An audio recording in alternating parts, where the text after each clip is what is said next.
Assalamualaikum warahmatullahi wabarakatuh. Perkenalkan, nama saya Lola Vita Ridwan. Saya dari kelas AK405. Di sini saya akan mempresentasikan materi mengenai warehousing and location.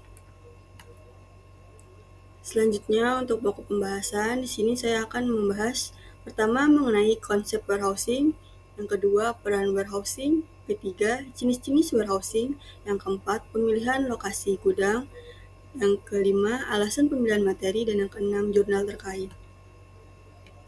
Yang pertama untuk konsep warehousing. Warehousing adalah suatu proses penyimpanan barang dalam jumlah yang cukup besar di suatu tempat yang disebut gudang. Gudang ini merupakan tempat yang diperuntukkan untuk menyimpan barang-barang yang akan dikirim ke pelanggan atau digunakan dalam proses produksi. Kegiatan warehousing dalam sistem logistik suatu perusahaan memiliki peranan dalam mengelola stok, barang, mengontrol keluar masuknya barang, serta menjamin agar barang yang disimpan dalam keadaan baik selama di gudang. Selanjutnya untuk peran warehousing dalam manajemen rantai pasok, yang pertama yaitu sebagai penghubung produsen dan konsumen. Setelah diproduksi, barang disimpan sementara di warehouse sebelum didistribusikan.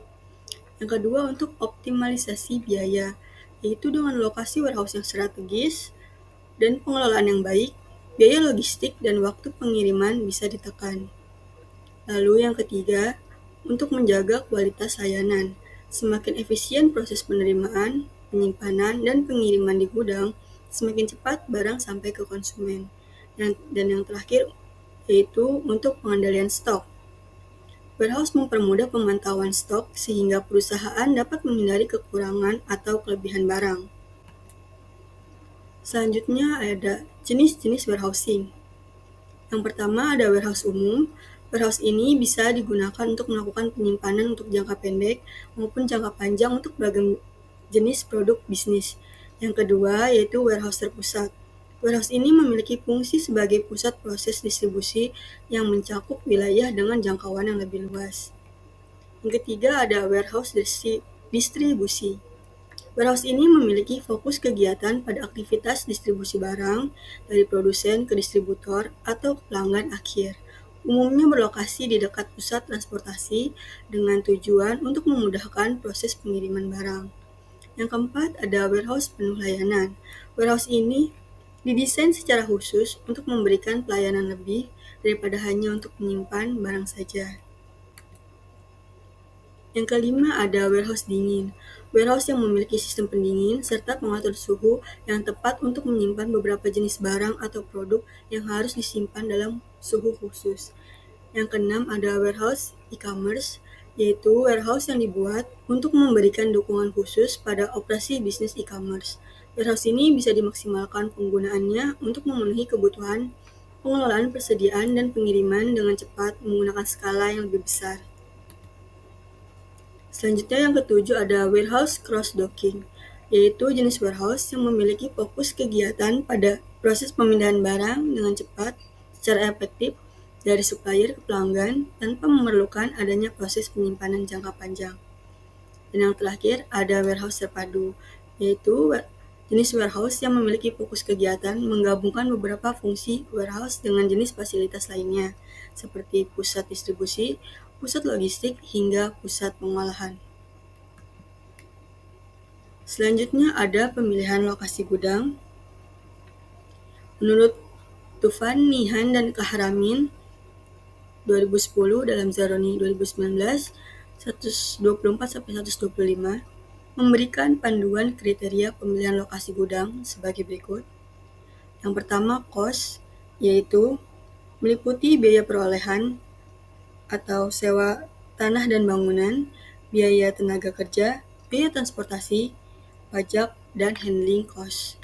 Yang kedua ada makro, yaitu meliputi kebijakan pemerintah, regulasi industri, kawasan industri, dan pergudangan, stabilitas produksi, dan keamanan.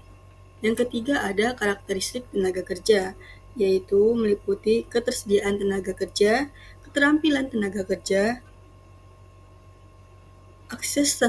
akses transportasi pekerja, dan industrial relation.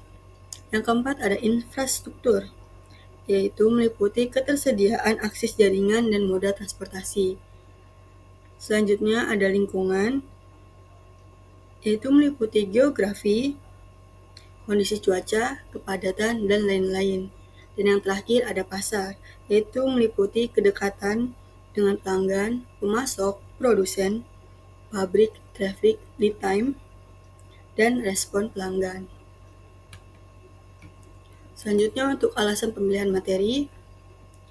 Alasan memilih materi warehousing and location yaitu karena materi ini sangat menarik untuk dibahas, di mana gudang merupakan titik simpul utama dalam rantai pasokan yang berfungsi bukan hanya sebagai tempat penyimpanan barang, tetapi juga sebagai pusat distribusi, konsolidasi, dan manajemen persediaan.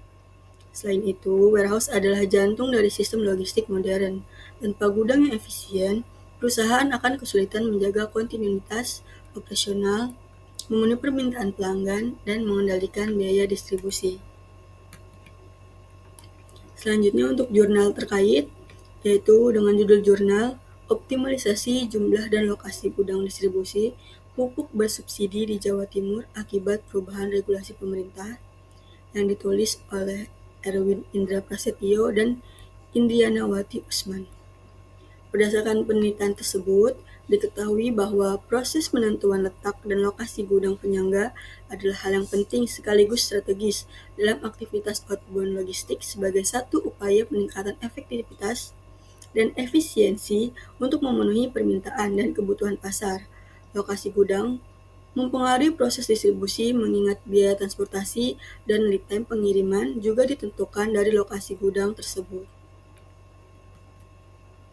Sekian presentasi dari saya, kurang lebihnya mohon maaf. Assalamualaikum warahmatullahi wabarakatuh.